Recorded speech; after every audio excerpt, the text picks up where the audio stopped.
So, a strategy that a lot of people use in 2019 and is only going to increase in 2020 is that of influencer marketing. It's so helpful when somebody who's already got a big presence on social media begins to promote your products. It helps to drive traffic to your page or to your feed. And so today we're going to talk about influencer marketing and a new report that looks at the growth of that in Instagram and what that means for you and for your brand. So that is coming up.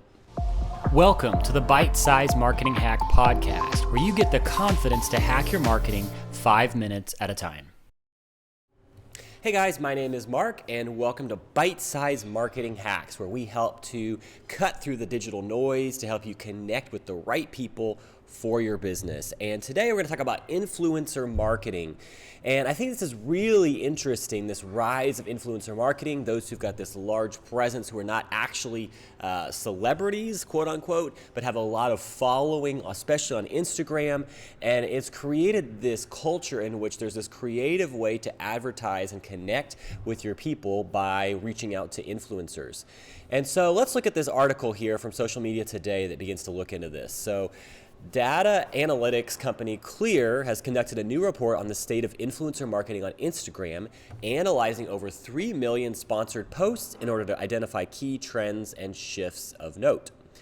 And the data shows that influencer marketing is indeed on the rise. According to Clear's analysis, the number of Instagram posts using the hashtag ad hashtag signifying a brand partnership increased by almost 50% in 2019.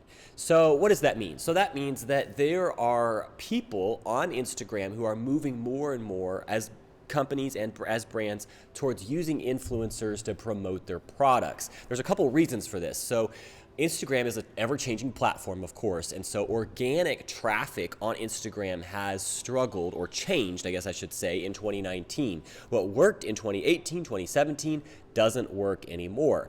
And so there are companies, there are brands who are looking around for other opportunities. How do we begin to connect with the right people for our business and continue to grow?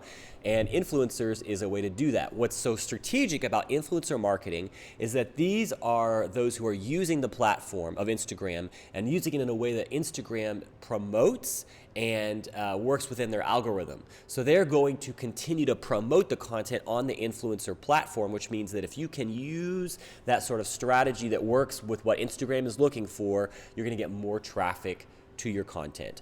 So there's a strategy behind influencer marketing. So that's not probably surprising with Instagram seeing more usage. It makes sense that brands would also be looking to align with that shift. But in looking at these posts, which include a hashtag ad, hashtag, Clear was also able to establish some specific trends about the rising Instagram influencer landscape.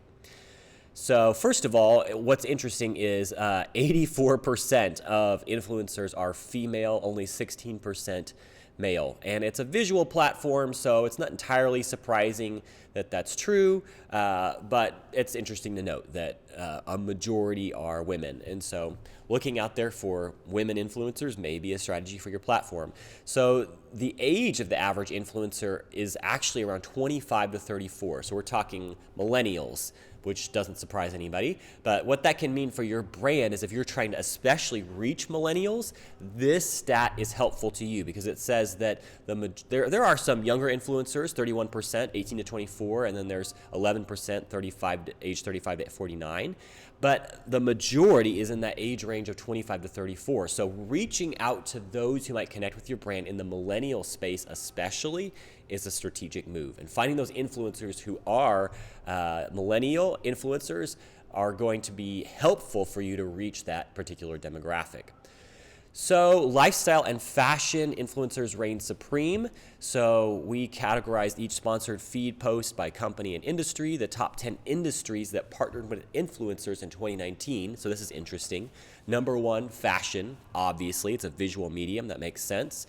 Number 2, travel. We see a lot of travel posts. So if you are a travel company, it makes a lot of sense for you to find an influencer who is traveling a lot and begin to have them help sponsor some of your products. Number 3, fitness. Of course, there's a lot of people who are working out and they want to have a community around them doing it. And so finding an Instagram influencer who's doing fitness is a helpful way.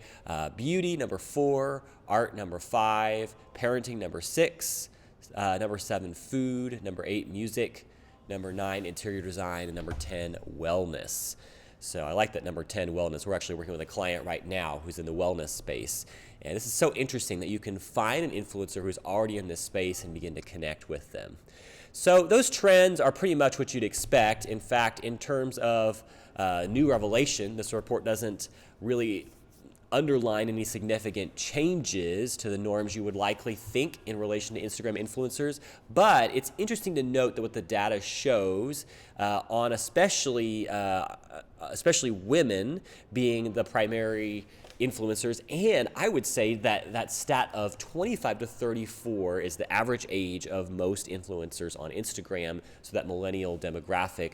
That means that you can begin to target some of these Instagram influencers and use them. And a way to find them, so if you're maybe asking, how do I even find them in my niche? Well, you can go into the hashtag section, go into Instagram, begin to type in a hashtag into the search bar, and look for the top rated posts. And the top rated posts are going to usually be out there by somebody who is an influencer. So if you get into your specific area and you begin to find some hashtags that have got a lot of traction, the top posts are some of those influencers. And that can help you begin to get started. You can also look for local influencers, and this can be really helpful to drive traffic locally for people who are already located in your city. People are going to be drawn to and attracted to this idea that this person lives locally and want to learn more about the products that they're using right there in the same city that they live in. So hope that's helpful to you guys. And as you're exploring what your strategy looks like in 2019, consider influencer marketing. It might just be a way to go to hack that algorithm and cut through the digital noise. So bless you guys. We'll see you next time. Thanks for joining us. Be sure to rate, review, and subscribe. And visit us at bitesizemarketinghacks.com for more resources and episodes that will help you hack your marketing 5 minutes at a time.